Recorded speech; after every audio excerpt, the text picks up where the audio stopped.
हमने last video में सीहोर वाले पंडित प्रदीप मिश्रा की बात की थी। आज हम बात करेंगे बागेश्वर धाम सरकार पंडित धीरेन्द्र शास्त्री की। पंडित धीरेन्द्र शास्त्री का सफर कैसा रहा, आज इस पर चर्चा होगी। नमस्कार, मैं हूं अंकिता मिश्रा, आप देख रहे हैं दंगल टुडे। बागेश्वर धाम के बारे में भला कौन नहीं जानता है। पंडित धीरेन्द्र शास्त्री अपने चमत्कारों के लिए देश में ही नहीं बल्कि पूरे विदेश में भी काफी प्रचलित हैं। आइए बताते हैं इनके जन्म से लेकर एक सेलिब्रिटी बनने तक की पूरी कहानी। इसके अलावा इनके विवादित बयानों पर भी चर्चा करेंगे। आखिर कैसे पंडित जी अपने बयानों की वजह से अक्सर विवादों में घिर जाते हैं।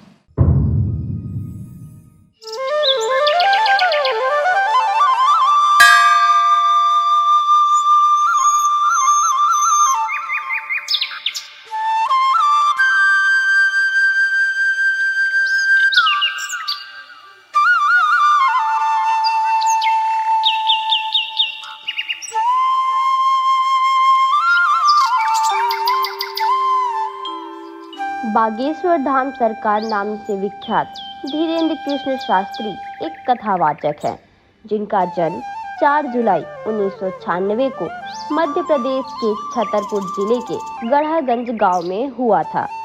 गढ़ा गांव धीरेन्द्र कृष्ण शास्त्री जी का पैतृक गांव है। इनके दादाजी पंडित भगवान दास गर्ग ने चित्रकूट के निर्मोही अखाड़े से दीक्षा प्राप्त की थी। इसके बाद ही धीरेन्द्र शास्त्री जी के दादाजी ने बागेश्वर धाम, जो कि वर्तमान समय में काफी प्रचलित है, इसका जीर्णोद्धार करवाया था। दादाजी पंडित भगवान दास गर्ग इसी धाम में दरबार लगाया करते थे। धीरेन्द्र शास्त्री जी के पिता राम कृपाल गर्ग कोई कार्य नहीं करते थे, वे नशे के आदी थे। वहीं इनकी माता सरोज गर्ग एक गृहिणी थी। मात्र 9 वर्ष की आयु में इन्होंने हनुमान जी की पूजा शुरू कर दी थी। तब से ही इन पर बालाजी का आशीर्वाद बना हुआ है। कहा जाता है कि बागेश्वर धाम सरकार धीरेन्द्र शास्त्री जी पर बालाजी हनुमान की असीम कृपा है, जिस कारण उन्हें कई सिद्धियां प्राप्त हुई हैं। बागेश्वर धाम सरकार आजकल फेसबुक, सोशल मीडिया पर छाए हुए हैं। इन सब से उन्हें जितनी प्रसिद्धि मिली है, उससे ज्यादा बाबा विवादों में घिरे हुए हैं।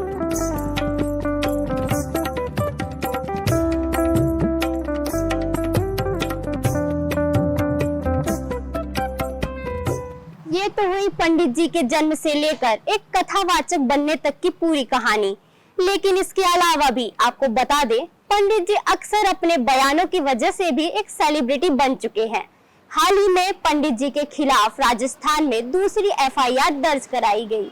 इसके पहले भी पंडित जी अपने भाषण की वजह से कई बार लोगों ने उनका विरोध किया है। आइए जानते हैं इनके विवादों की पूरी जानकारी। जो बालाजी सबके मन की बात यहाँ तक भेज रहे हैं, तुम्हारी भी अर्जी स्वीकार होगी और तुम्हारे घर पर भी सेना पहुंचेगी। जाओ, आशीर्वाद है। पंडित धीरेन्द्र शास्त्री पर कई आरोप लगाए गए हैं, जिसमें पहला आरोप लगाया गया है कि वो नागपुर से भाग आए हैं, क्योंकि नागपुर की अंधश्रद्धा उन्मूलन समिति ने ये आरोप लगाया कि ये अपने दिव्य दरबार की आड़ में जादू टोना करते हैं।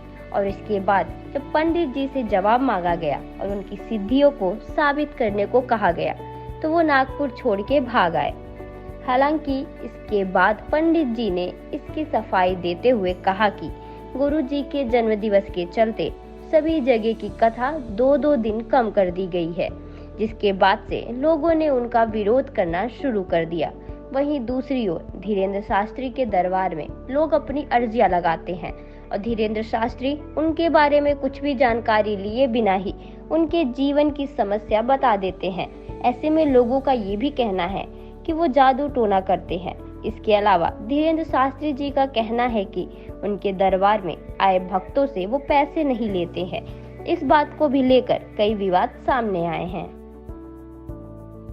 जिन लोगों की पंडित जी पर श्रद्धा है, पंडित जी के चमत्कारों पर भरोसा करते हैं, उनका मानना है कि मध्य प्रदेश और छत्तीसगढ़ के गरीब वर्ग, उनका रुझान दूसरे धर्म के प्रति ज्यादा हो गया है, जिसके कारण पंडित जी उनका रुझान दूसरे धर्म से हटाकर सनातन की तरफ कर रहे हैं, जिसके कारण उनके विरोधी लगातार उनके बारे में गलत अफवाहें फैला रहे हैं।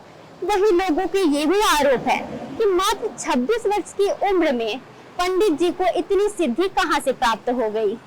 पंडित जी एक कट्टर हिंदूवादी हैं और उनका कहना है कि उनका जन्म सनातनियों के धर्म की रक्षा के लिए हुआ है और जब तक वो हैं तब तक वो इसी तरह से सनातनियों को सही मार्ग दिखाते रहेंगे। तो पंडित धीरेंद्र शास्त्री के बारे में आपकी क्या राय है? क्या आपको भी लगता है वो एक महान चमत्कारी है या फिर वो एक पाखंडी है? कमेंट करके जरूर बताएं।